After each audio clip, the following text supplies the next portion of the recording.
누가복음 15장 1절부터 7절까지 읽겠습니다. 모든 세리와 죄인들이 말씀을 들으려 가까이 나아오니 바리새인들과 서기관들이 원망하여 가로되 이 사람이 죄인을 영접하고 음식을 같이 먹는다 하더라. 예수께서 저희에게 이 비유로 이르시되 너희 중에 어느 사람이 양 100마리가 있는데 그 중에 하나를 잃으면 99마리를 들에 두고 그 잃은 것을 찾도록 찾아다니지 아니하느냐. 또 찾은즉 즐거워 어깨에 메고 집에 와서 그 벗과 이웃을 불러 모으고 말하되 나와 함께 즐기자. 나의 잃은 양을 찾았노라 하리라. 내가 너희에게 이르노니 이와 같이 죄인 하나가 회개하면 하늘에서는 회개할 것 없는 99을 인하여 기뻐하는 것보다 더 하리라.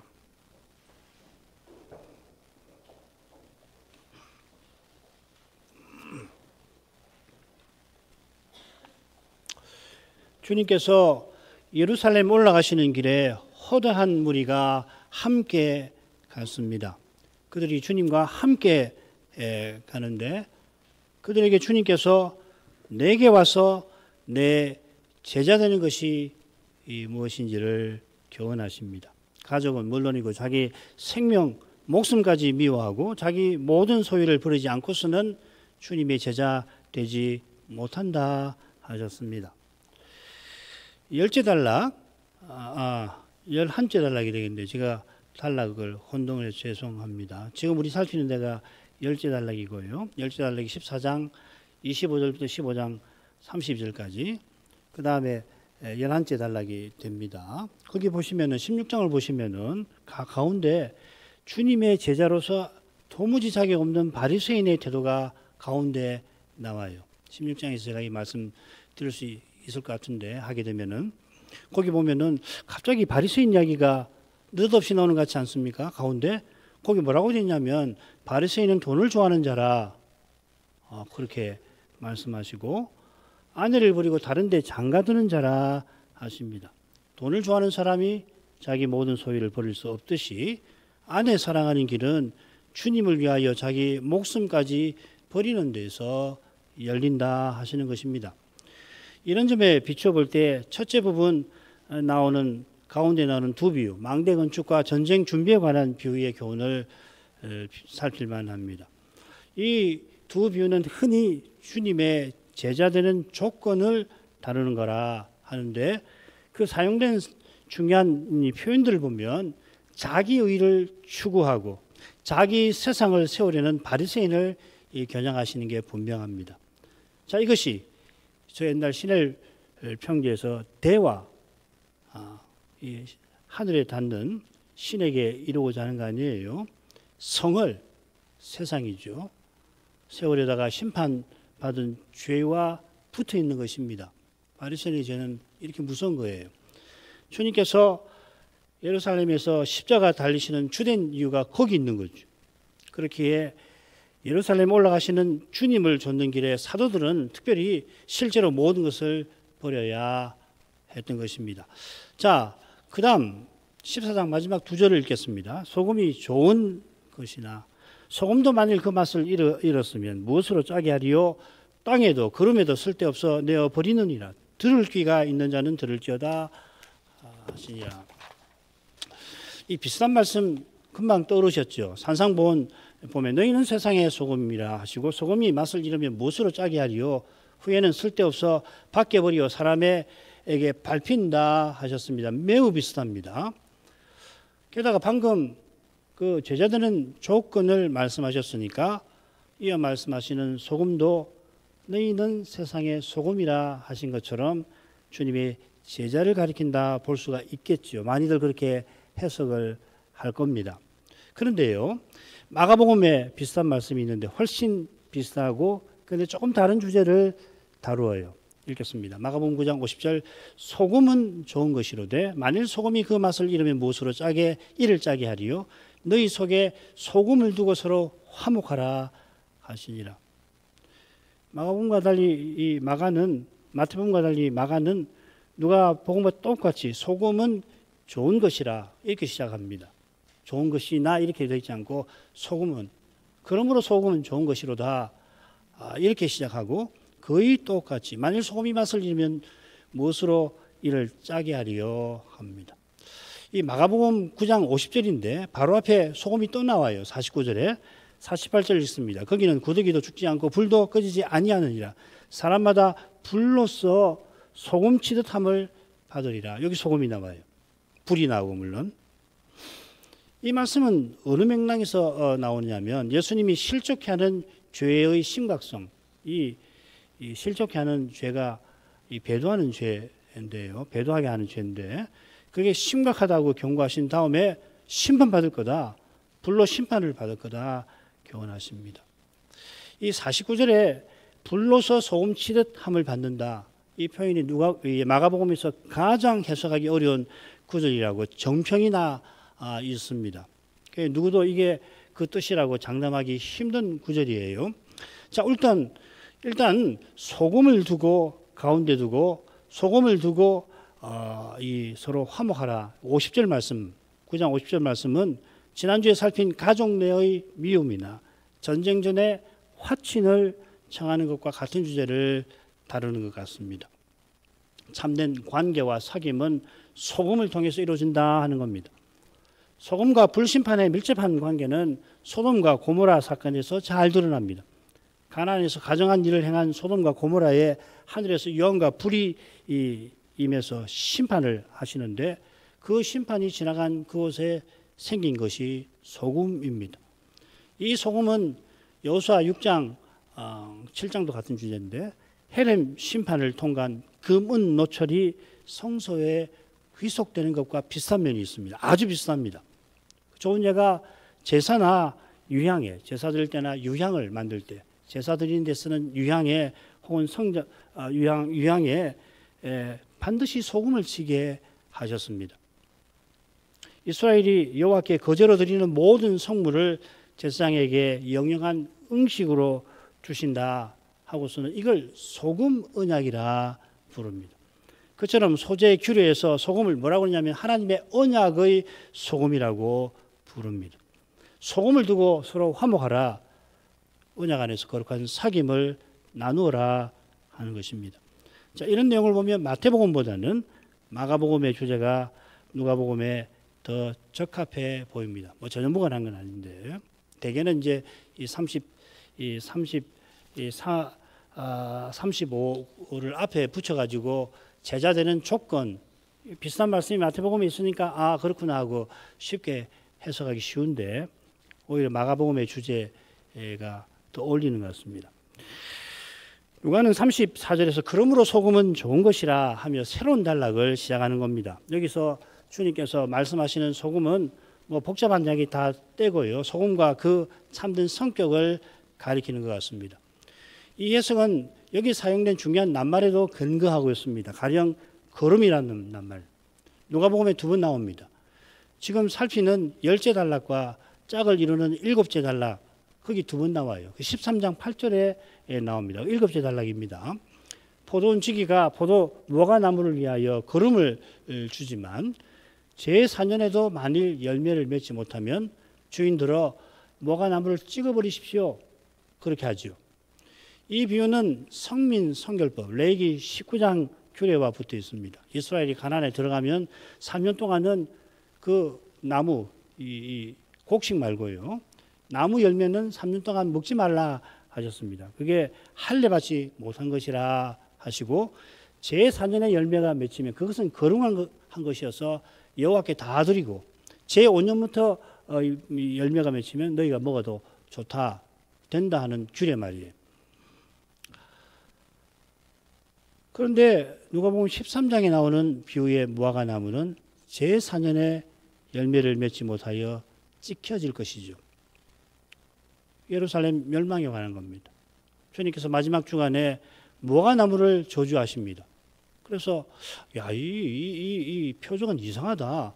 다른 표적들은 다 이론 표적들 아니에요. 귀신을 쫓아내시고 또 풍랑을 잠잠케 하시고 병자를 고치고 그런데 마지막 주간에 예수님께 느닷없이 이 무화과 나무에서 열매를 찾으시는데 없으니까 모가나무를 그냥 저주해 버리시고 그 모가나무가 뿌리까지 말라버리잖아요. 이건 예루살렘 멸망에 대한 멸망을 가리키는 표적인 것이죠. 그 사건에 같은 교훈이 담겨 있습니다. 소금이 좋은 건데 맛을 잃으면 거름에도 쓰지 못해서 밖에 버린다는 말씀은 언약 백성 이스라엘이 배도하여 옛 언약이 무너지고 예루살렘이 멸망할 것을 예고하는 말씀 같습니다. 이것이 지금 주님께서 허망하게 주님과 함께 가고 있는 허다한 무리를 향하여 말씀하시는 현실과도 어울립니다. 지금 주님과 함께 가고 있는데 주님께 나오는 건 아니잖아요. 들을 귀가 있는 자는 들을지어다 하신 것도 전에 씨 뿌리는 비유를 하시고 똑같이 들을 귀 있는 자들은 들을지어다 하신 것처럼 저희로 들어도 깨닫지 못하게 하려 함인 것입니다. 예루살렘의 멸망은 이제 피할 수가 없게 된 겁니다. 그런데도 주님께서는 제자들에게는 들을 귀를 주셨죠. 하나님 나라의 비밀을 아는 것이 너희에게는 허락되었으나, 그런데 일정한 기간 해설을 붙이지 않고 비유로만 말씀하시는데 그 이유는 들어도 깨닫지 못하도록 예언대로 멸망당하게 하실 것을 말씀하신 것입니다. 우리가 이런 말씀을 들을 때마다 겸손히 들을 귀를 구해야 할 겁니다. 누구든지 무엇을 아는 줄로 생각하면 아직 마땅히 할 것을 알지 못하는 것입니다. 무엇을 아는 줄로 생각하고 하면은 자기를 높이는 건데 장차 적그리스도의 미혹을 그 사람이 가장 벗어나지 못할 것입니다. 미혹하는 그가 누구보다 자기를 높이는 자라 그렇습니다. 유유상종이죠, 그렇죠? 이런 사람에게는 적그리스도가 가장 자기에게 소망스러워 보이는 존재 아니겠습니까? 자기 원하는 것을 가장 충족시켜 줄 수 있을 것 같은 인물이 그에게는 적그리스도겠죠. 참된 지식은 하나님의 사랑을 깨달아 하나님을 사랑하는 것입니다. 이런 사랑이 있는 이, 하나님을 향한 순전한 사랑이 있는 이는 적그리스도가 자기를 신이라고 높이며 숭배하게 할 때 차라리 주를 위하여 죽는 길을 택할 수가 있게 되겠죠.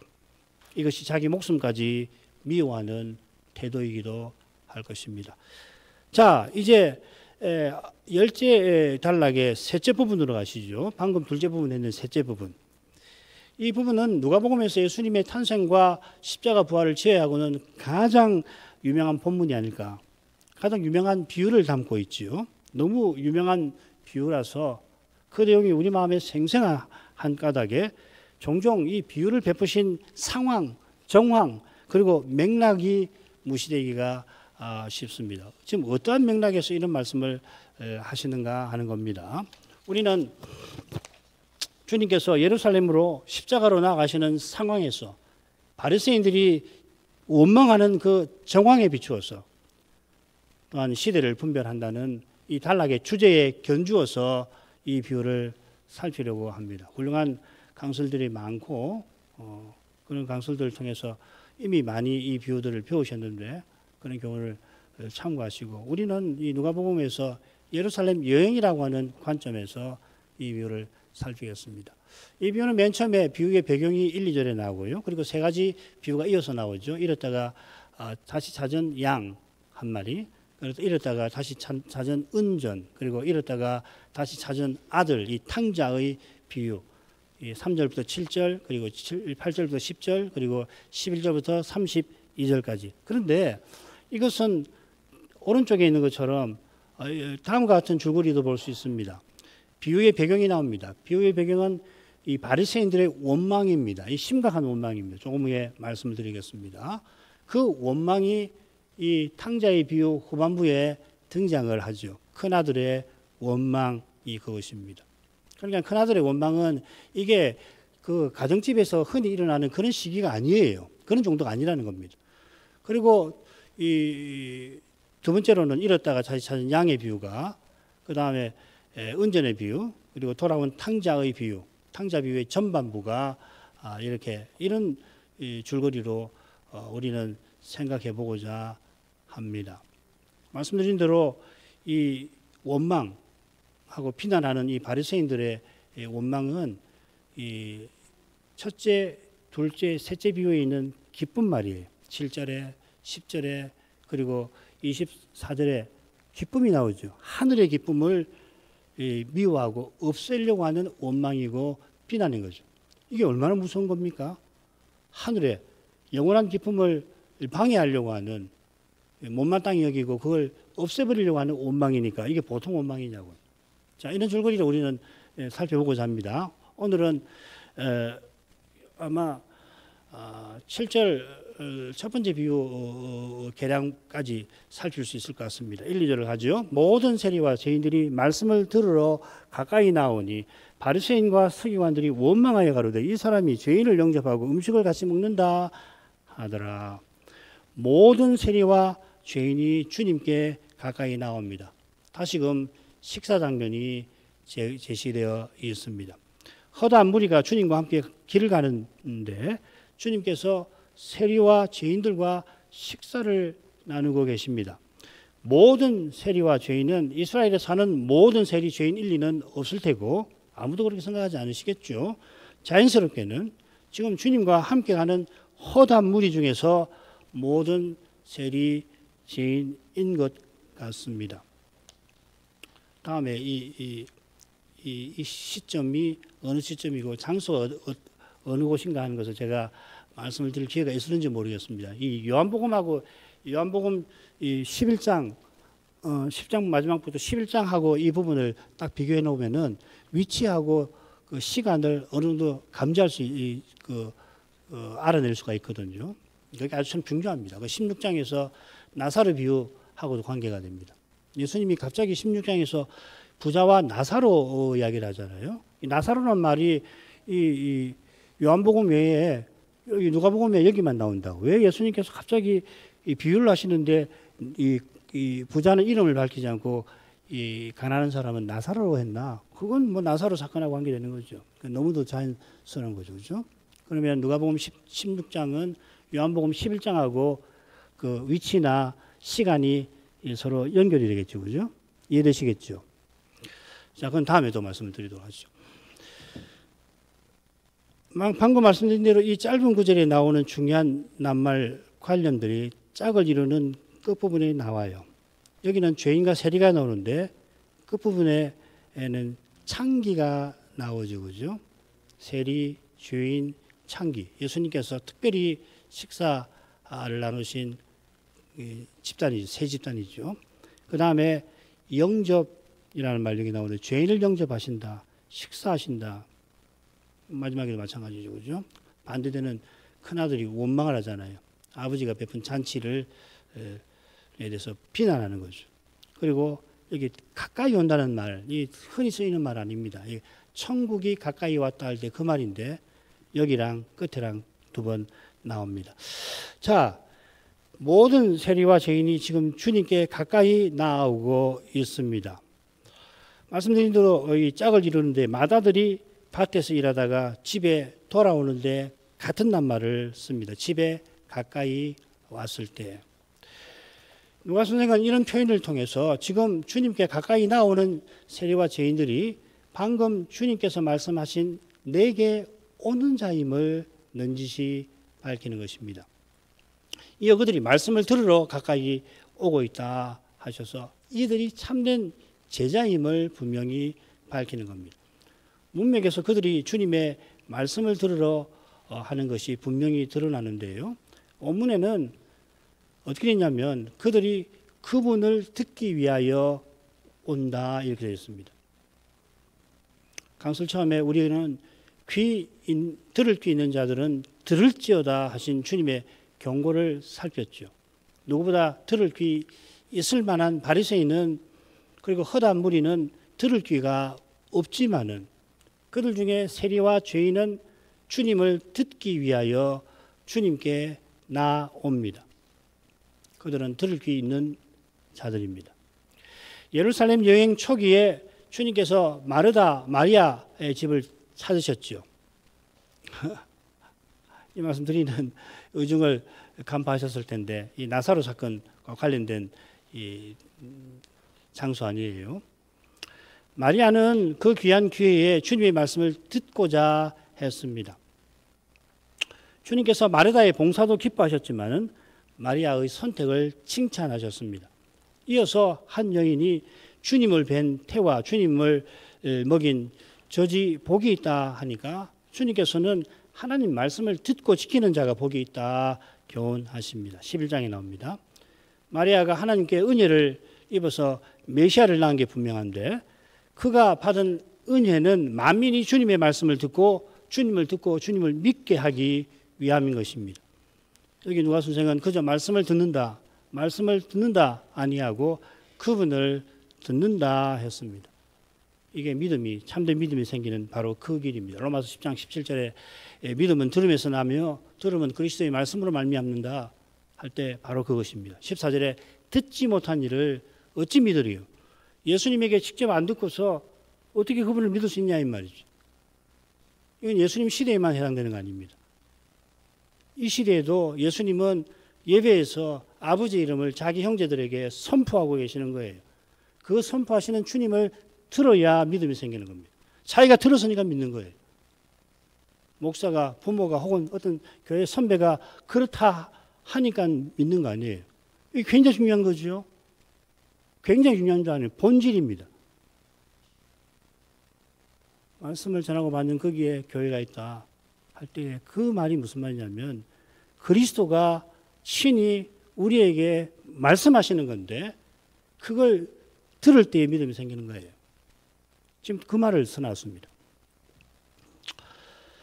세리와 죄인이 가까이 나와 주를 들으려고 했는데 바리새인들과 서기관들이 원망합니다. 이 원망한다는 말 누가복음에 2번 나오는데 다른 한 번은 어디 나오냐면은 주님께서 세리 삭개오의 집에 들어가실 때 무사람이 보고 원망하였다 했습니다. 또 주님께서 입성하기 직전이라 그야말로 구름 같은 무리가 따르고 있었죠. 그들 모두가 원망하였다고 누가 선생이 보고해요. 무시무시한 일이죠. 이보다 조금 약한 낱말이 누가복음에 한번 나오는데 거기도 역시 주님께서 세리 마태의 집에서 식사하시니까 똑같은 정황이죠. 그죠? 지금 세리 집에 가서 식사하시는, 세리와 함께 식사하시는데 바리새인들이 거기는 비방했다 이렇게 번역해 놨습니다. 이때가 누가복음 5장이니까 공생의 초기인데 그때로부터 바리새인들이 주님께서 세리를 가까이 하신 것을 비방했습니다. 이제 예루살렘으로 올라가실 때니까 그들의 비방이 처음보다 심해졌죠. 그래 여기 쓰인 낱말이 이 5장에 쓰인 것보다 훨씬 강한 의조가 있습니다. 헬라 말의 그 디아라는 말을 여기 썼습니다. 그러면 의조가 강해져요. 그냥 비방하는 게 아닙니다. 세게 비방하는 거죠. 세리와 죄인이 나오고 있는데 바리새인과 서기관은 줄곧 원망하고 있었다. 누가는 그렇게 기록하고 있습니다. 그냥 원망만 하고 비난만 하고 있는 거예요. 마음에 비난과 원망과 비난이 그들의 마음에 미운 마음이 가득했다는 것을 누가는 매우 생생하게 묘사하고 있습니다. 말씀을 들으려 하는 이들과 그것을 비방하는 이들이 빛과 어둠처럼 그 한 자리에서 갈라져 있는 것이에요. 그 자리에 주님께서 계시니 이런 분리, 이런 대립이 이루어지는 겁니다. 주님께서 너희는 나를 누구라 하느냐고 물으시니까 이런 대립, 분리가 생기는 겁니다. 이 대립은 창세 때부터 인류 역사 가운데 신비하게 작동하는 비밀이기도 합니다. 이 대립이 역사 끝에 이르면 가장 강렬하게 극심하게 나타날 텐데 이미 역사의 무대에서 현저해져 있습니다. 그만큼 현저하고 강렬한 것이 누구보다 주님의 말씀을 들을 사람은 원망하고 비난하고 비방하고 누구보다 들을 게 없을 사람은 나아오고 있다는 이 역설인 겁니다. 이 역설이 바로 하나님의 은혜와 사랑을 가리킵니다. 십자가만큼 역설은 없습니다. 그만큼 터무니없는 십자가에 역설이란 말을 썼으니까 여기 쓸 수 없는데 터무니없는 것이 죄예요. 선하게 지원받은 인생이 천사보다 하나님을 가까이 하게 하신 그 사람이 악한 천사의 미혹에 빠져 범죄한 이것은 도무지 이해할 수 없는 일입니다. 그 어떤 신학 이론으로 설명할 수 없는 일이에요. 그만큼 터무니없는 것이 언약 백성이 여호와를 배반하는 겁니다. 실로 터무니없는 것은 여호와께서 자기 백성을 구원하러 오셨는데 그 백성이 그 여호와의 종을 죽인 겁니다. 그만큼 그런 정도로 터무니없는 것이 배도입니다. 히브리서는 정확하게 그 용어를 썼습니다. 하나님의 아들을 다시 십자가에 못 박아 현저히 욕을 보인다. 하나님의 아들을 밟고 자기를 거룩하게 한 언약의 피를 부정한 것으로 여기고 언약의 성신을 욕되게 하는 자라. 베드로를 이렇게 무섭게 표현합니다. 얼마나 터무니없습니까? 지금 서기관과 바리새인들의 심한 비방이 이 베드로를 가리키는 것입니다. 이 용어가 민수기 14장, 16장. 14장에는 열정탐의 말을 듣고 애굽으로 돌아가자 할 때에 거기서 나오고 16장은 고라 무리에 얘가 모세와 아론의 권위에 도전할 때 쓰이는 표현입니다. 이 원망이 그렇게 무서운 거예요. 주님의 셋째 비유에 나오는 마태형의 원망은 그저 아버지의 편애에 대해 반발하는 정도가 아닙니다. 마태형의 원망이 이 세상에서는 흔한 반응이라 할지 모르겠습니다. 흔한 반응이라고 했으니까 괜찮은 것 아니지요. 게다가 야박한 이 세상에도 드물게나마 바다같이 넉넉한 인심이 없지 않듯이 망나니 같은 동생이 개가천선하고 돌아오면 마냥 손살에 치며 저 인간 말종이라 하고 외면치는 않을 것입니다. 마태형의 반응에 관해서는 셋째 비유에서 좀 더 자세히 살피기로 하겠습니다. 그의 반응은 바리새인과 서기관의 악한 원망입니다. 이 원망은 세리와 죄인을 사람 취급하지 않는 바리새인과 서기관의 교만한 태도와 붙어 있는 겁니다. 바로 이 태도는 메시아를 미워하고 죽이는 마음과 붙어 있습니다. 이 악한 마음이 놀랍게도 그들이 손가락질하는 세리와 죄인을 주님께서 영접하시는 것에 반발합니다. 이 반발 예사롭지 않습니다.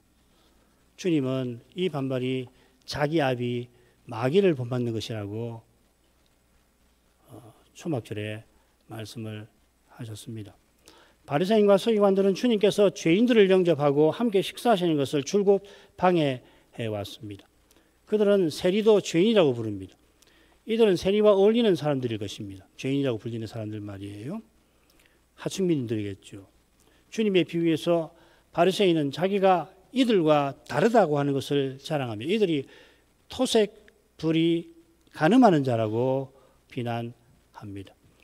마태의 집에서 주님께서 바리새인의 비방에 죄인을 불러 회개케 하려고 하러 세상에 왔노라 하셨습니다. 주님의 눈에는 세리와 죄인만 아니라 비방하는 바리새인도 회개할 죄인입니다. 이들이 죄인을 회개케 하려고 그들과 함께 식사하시는 주님을 먹기를 탐하고 포도주를 즐기는 사람이며 세리와 죄인의 친구로다 비방을 하였으니 누구보다 죄인일 것입니다. 누구보다 스스로 의인이라고 하니 실은 누구보다 죄인인 것입니다. 반면에 베드로가 주님을 줬던 처음에 주님의 표적을 보고서는 나는 죄인입니다. 나를 떠나소서 하였습니다. 비유의 세리도 멀리 서서 나를 불쌍히 여기소서 나는 죄인으로서이다 합니다. 이게 지금 누가복음에 나오는 죄인이라는 표현들을 제가 설명해 드리는 겁니다. 죄를 참으로 깨닫는 이 세리가 의롭다 하심을 받았고 베드로가 이 죄를 고백하면서 사명을 이루었습니다. 주님께서 이제도 세리와 죄인과 식사하시는 것은 그들이 주님께 가까이 와서 주님을 듣게 하심입니다. 하나님 나라를 그들에게 열어주십니다. 그런데 바리새인들은 감히 그 나라의 문을 닫고자 합니다. 다른 사람도 자기처럼 지옥자식, 심지어는 배나 지옥자식 만들고자 하는 것입니다. 첫 번째 비유 간단히 생각하고 마치죠.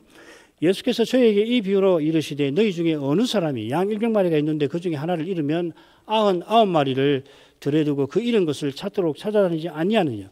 또 찾은즉 즐거워 어깨에 메고 집에 와서 그 벗과 이웃을 불러 모으고 말하되 나와 함께 즐기자.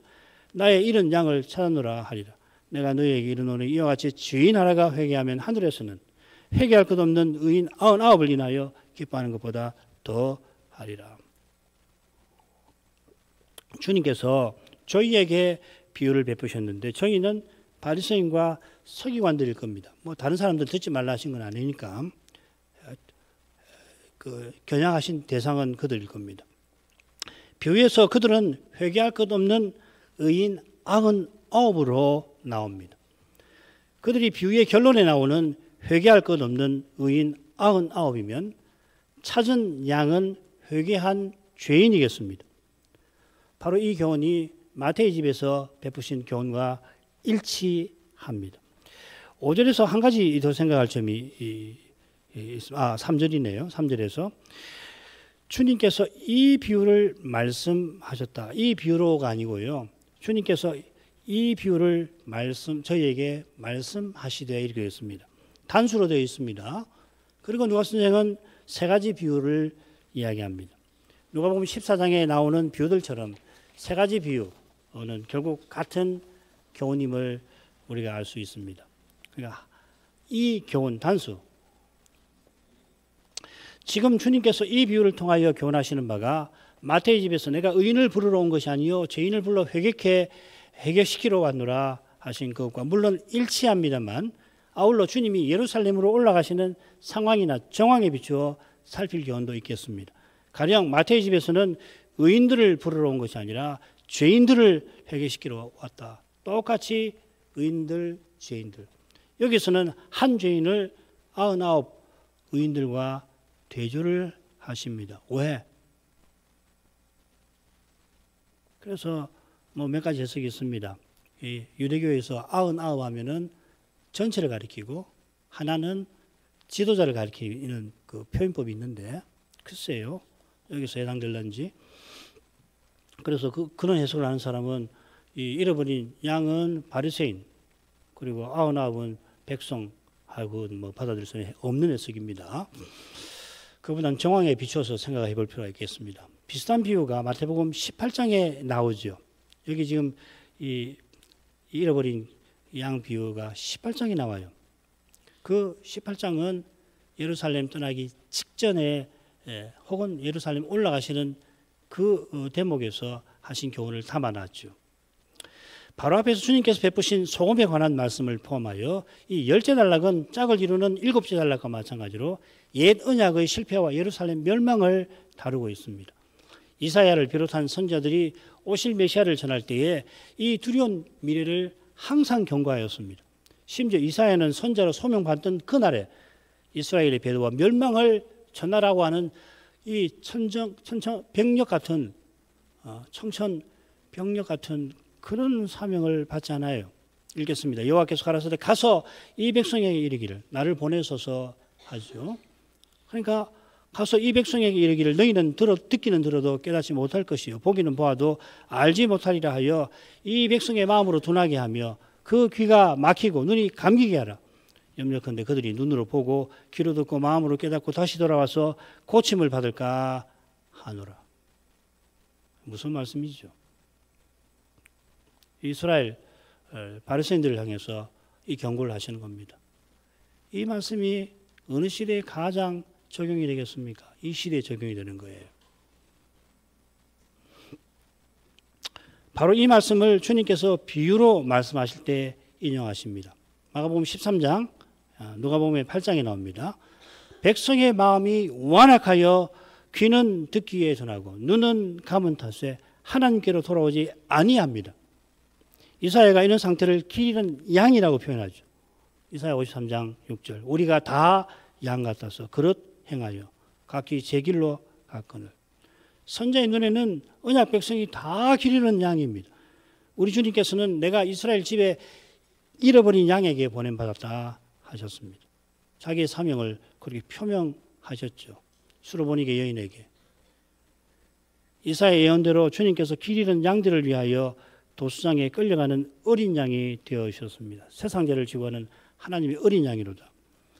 세례요한의 눈에는 하나님의 어린 양입니다만 주님은 양들을 위해서 목숨 버리시는 선한 목자이십니다. 선한 목자가 양들을 위하여 목숨 버리신 덕분에 양들이 생명을 얻습니다. 이게 마태의 집에서 병든 자에게 쓸데있는 의인으로서 죄인을 회개케 하심에 관하여 교훈하신 바로 그 내용입니다.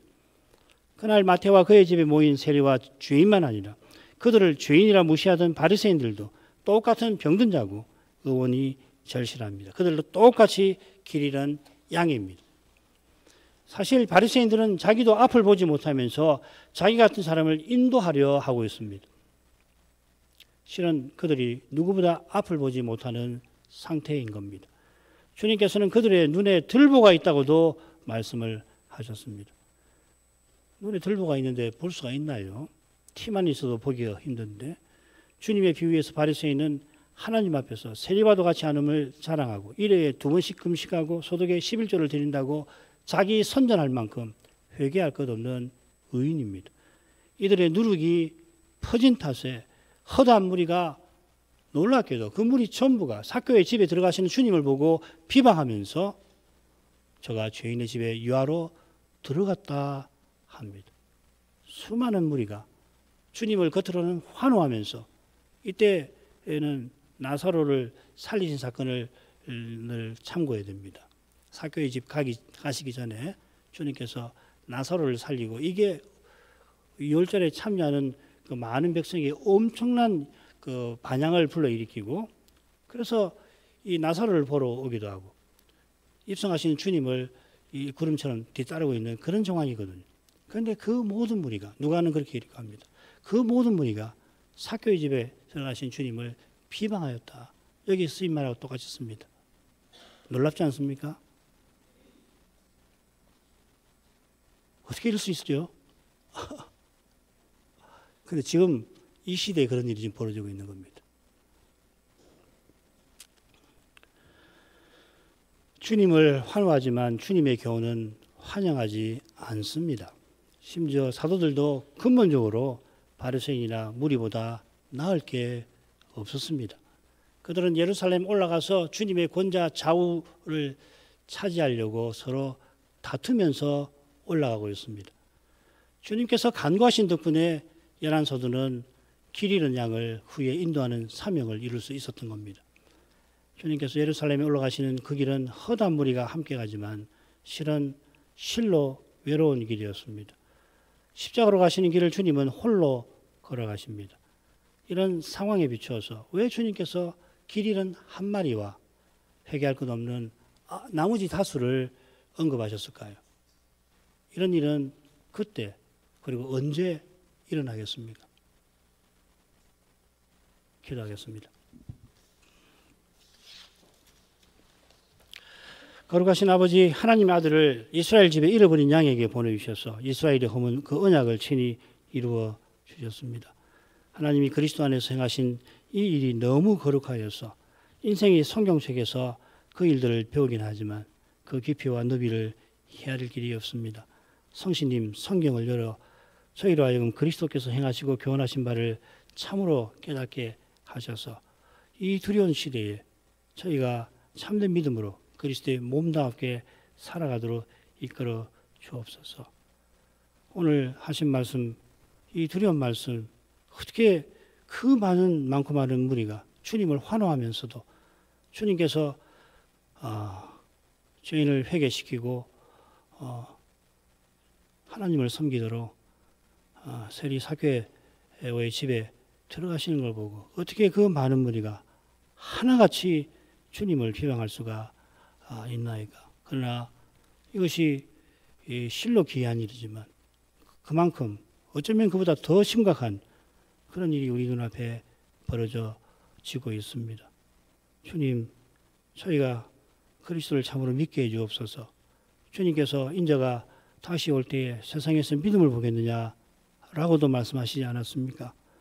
그리스도 깨닫는 그 믿음으로 저희가 참으로 소수가 될지라도 세 사람이 남을지라도 우리 주님을 예배하고 우리 주님을 드러내며 살려고 하는, 그러려면 모든 소유를 버리고 자기 목숨도 미워해야만 그 길을 갈 수 있지 않겠나이까. 하나님 아버지, 이 시대를 생각할 때 오직 엎드려 비 위에 세리처럼 불쌍히 여겨주시기만을 구하게 됩니다.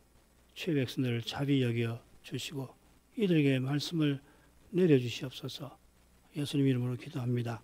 아멘.